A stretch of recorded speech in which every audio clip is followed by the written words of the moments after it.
Okay, so if you're a founder, you know this feeling. You pour everything into creating content that's perfect on paper. It's fact-checked, it's smart, it's correct. But then you hit publish and crickets. Just silence. No traction, no connection. It feels like you're shouting into the void. Well, today we're going to talk about exactly why that happens. We're going to diagnose the problem and uncover the hidden tax you're paying for playing it safe.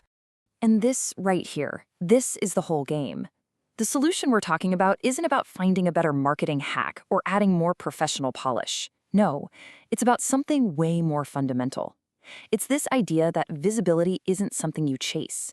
It's something that's drawn to you magnetically, but only when your real voice finally shows up.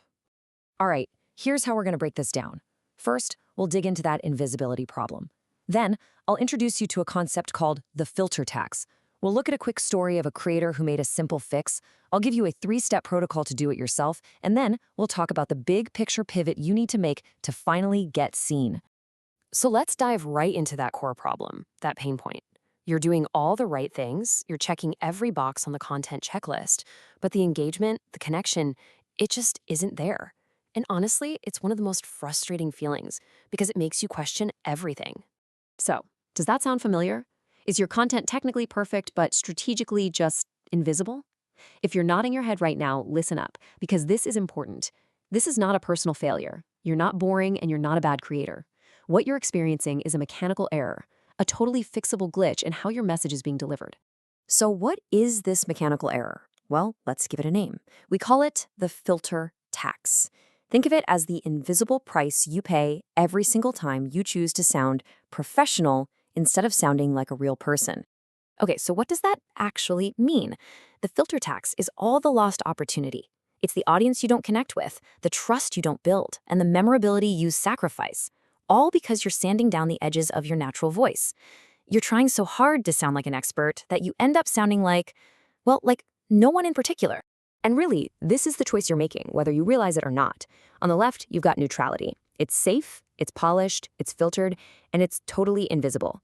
On the right, you've got resonance. It's authentic, it's magnetic, it's recognizable, because it's grounded in who you actually are.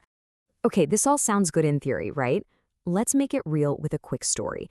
And remember, this isn't about someone who lacked confidence. This is a case study of a simple mechanical error in resonance, and the incredibly simple fix. So here's the setup, the before. This was a founder I worked with, and she was doing everything by the book. Her content was super professional, totally safe, and completely neutral. The only problem, it didn't sound like her at all, and the result was predictable. Absolute silence. And then everything changed. One day, she just dropped the act. She posted a single message in her natural voice, a little direct, a little warm, a little bold, you know, how she actually talks. The shift was immediate. The engagement went through the roof. People weren't just liking the content, they were finally connecting with her. And this is the absolute key takeaway right here. The thing that changed everything wasn't a new content strategy, it was an authenticity strategy. Her audience finally heard the real person behind the professional persona, and that connection was instant. For the first time, the person and the persona were the same. Okay, so if the filter tax is the disease, what's the cure? It's something we call the natural tone protocol. And it's not just a tactic, it's the fundamental building block of a magnetic brand. And the protocol itself? It's deceptively simple, but trust me, this is where the magic happens. Step 1, just remove the filter. Stop trying to sound how you think you're supposed to sound on LinkedIn or Twitter. Sound like you. Step 2, speak plainly. Just say what you mean. No jargon, no fluff. And step 3, share your unique perspective. That's the one thing no one else has. Let people see it. All right, let's get into the why. Why does this actually work so well? I promise it's not some fuzzy feel-good concept. There's real psychology here. We're talking about a deliberate shift from showing up as a crafted persona to showing up as a real person. I mean, think about it. Why does just speaking like yourself suddenly make you visible when all those correct strategies just fell flat? What is actually happening when you remove that filter? Well, here's the nuts and bolts of it. First, people trust a real human voice way faster than a corporate one. Second, your audience connects with your personality, not your polish. Also, on a practical level, content becomes so much easier to create because you stop performing and just start communicating.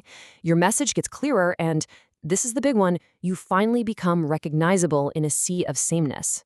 So, let's pull all these threads together. What we're really talking about here isn't a small tweak to your content calendar. It's a fundamental pivot in the way you show up in the world.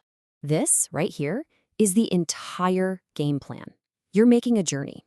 You're moving away from what we call performative safety, where you're hiding behind that professional safe filter, and you're moving toward recognizable presence, where your true, authentic voice is your single greatest strategic advantage. This is how you stop being invisible. So what now? I'm going to give you a challenge for today. I want you to share just one thing, one post, one email, one message in your real voice, not the filtered, polished, professional version, the true one, the one you'd write if you weren't overthinking it. Now look, I get it. Making this shift can feel a little scary, a little vulnerable. So if you want some support in finding and sharing that voice with real clarity and confidence, we put a link in the description to a resource designed to help you do just that. And I'll leave you with this final thought. Forget about what you think you should say. Ask yourself this: what's the one message, the one idea, the one perspective that only you can share with the world in your true voice right now? Because that's where it all begins.